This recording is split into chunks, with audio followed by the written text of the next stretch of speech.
partir dans la ville de leur mari. Pourquoi? Parce qu'elles étaient mariées à un Allemand et qu'elles voulaient rester avec leur mari. Absolument. Et donc elles sont parties. Et on a fait un panneau sur ce couple-là, sur le couple Ziegler, qui était basé dans les Pyrénées-Atlantiques, enfin les Basses-Pyrénées à l'époque. Oui.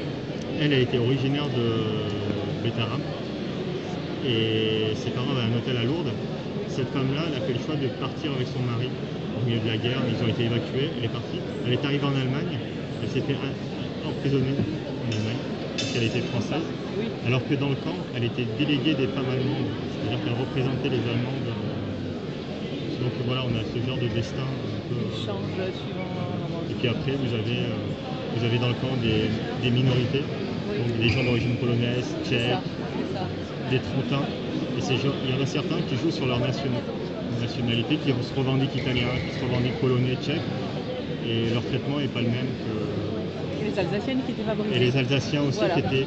Les Alsaciens, le souci c'est que on ne savait pas trop comment les prendre les Alsaciens.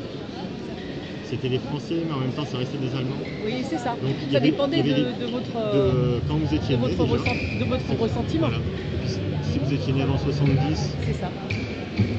Voilà. C'était pas. Si vous étiez né après 70, de parents d'origine française, parce que né avant 70 en Alsace, c'était différent, mais la bascule elle se faisait vite, c'est-à-dire que vous pouviez être considéré comme francophile et au moindre faux pas, vous basculez comme absolument. Donc c'est pas toujours très. C'est pas évident, surtout pour les Alsaciens, on savait pas très bien où on était. Enfin, au Grand Percy. Grande gare, il y a beaucoup de travaux, les Königsbourg refait, etc. Ils ont vraiment mis la main à la pâte, ils ont refait plein de choses en Alsace. En fait, ils sont vraiment annexés. Et puis je dis, ils ont fait venir du personnel allemand, donc personnel administrativement, donc ils ont les Germans. Le parallèle, il est un peu, il n'est pas totalement vrai, mais en Italie, Mussolini fait venir des Vénitiens en Vallée d'Aoste, c'est pas pour rien, parce que les Valdôtains, ils étaient tournés du côté français, donc il a fait. Et vous, en tant que chercheur, pourquoi vous êtes... Je ne suis pas chercheur. Vous êtes... Je travaille aux archives départementales. Oui. Et dans le cadre des activités des archives départementales, on a un service éducatif.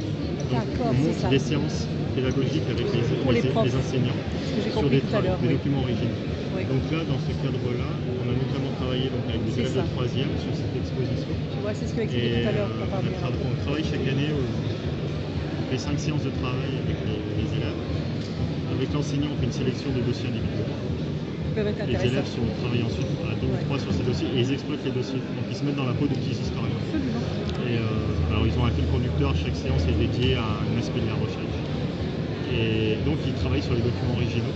Et ils ont passionné les jeunes, ça les passionne, les jeunes femmes. Et l'idée en fait c'est. C'est vrai, c'est de personnaliser les.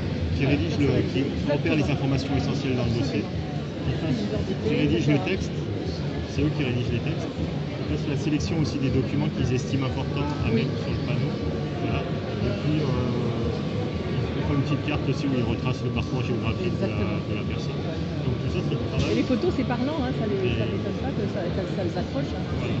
Et ils s'identifient presque à la personne. Ils arrivent à pénétrer l'intime de la personne. Lui, il est en papeté. Ça reste des documents purement administratifs, mais en fait, on peut... C'est très vivant en fait. Et de papeter, il est allé. Oui. Il s'appelle Schweitzer. Oui. On a un élève d'Auguste Rodin. Oui.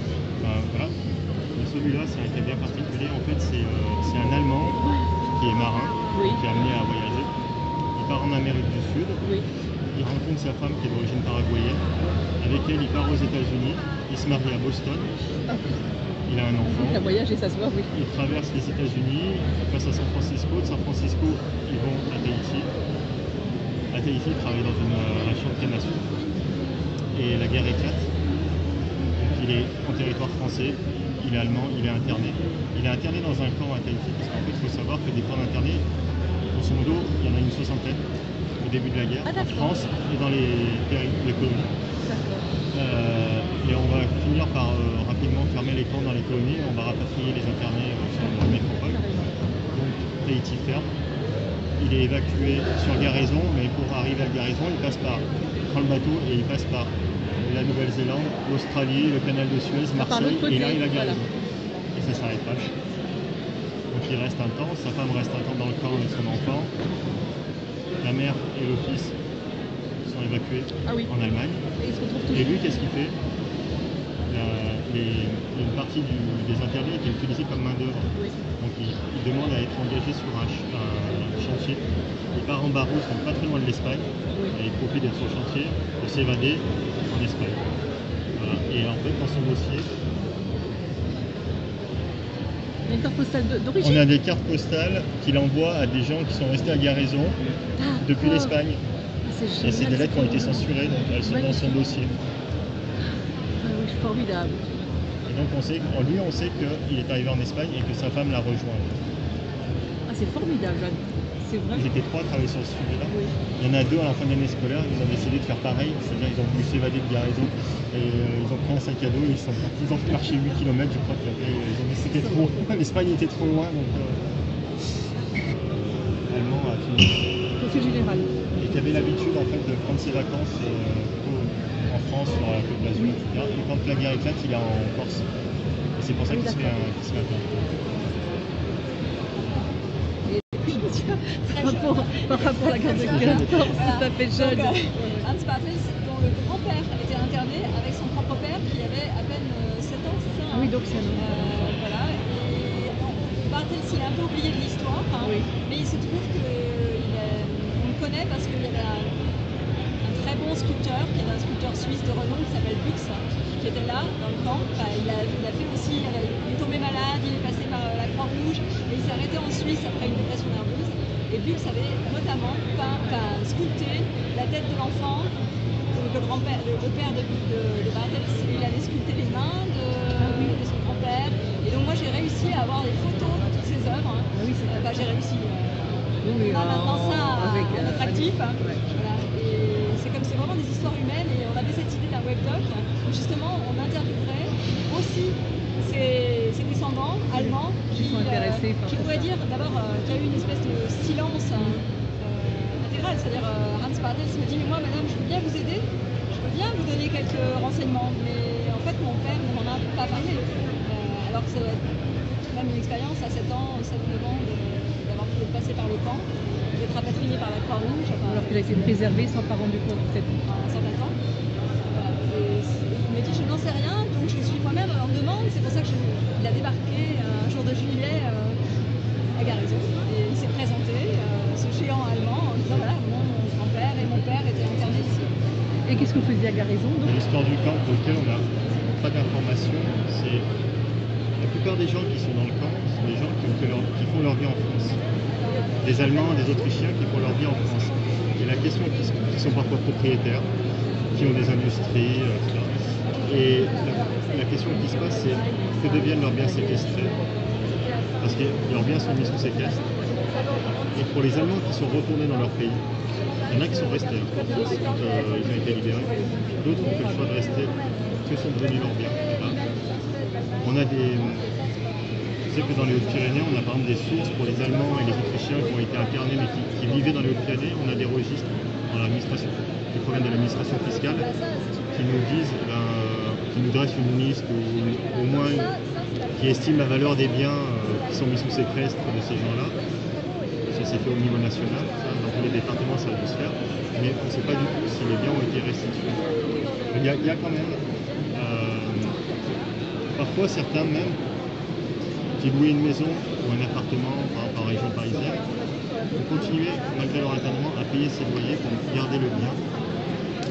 Là, mais on ne sait pas derrière leurs biens propres qui sont devenus. En 14-18,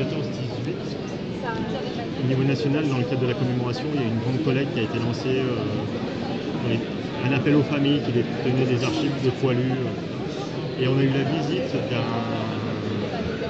alors c'est le fils d'une personne d'origine alsacienne qui vivait dans les Hautes-Pyrénées.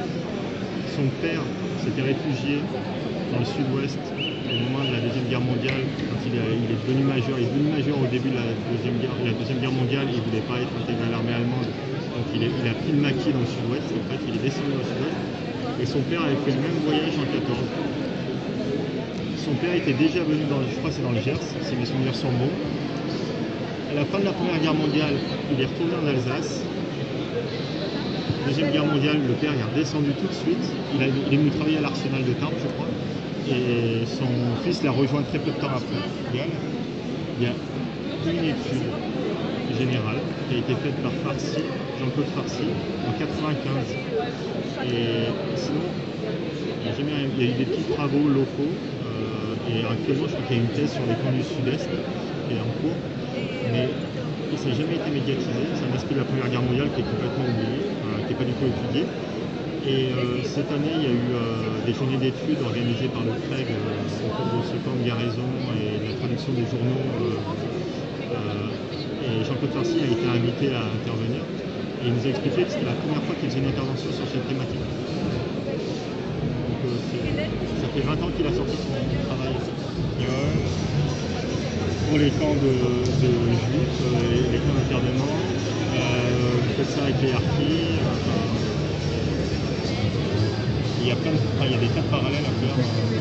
Je vais vous donner, si vous filmez, je vais vous donner l'adresse du site internet des archives, c'est www.archivesenligne65.fr. Et vous avez nos contacts, vous avez le contact de service, voilà. Sinon, sur Google, vous tapez Archives départementales 65 et vous aurez notre site.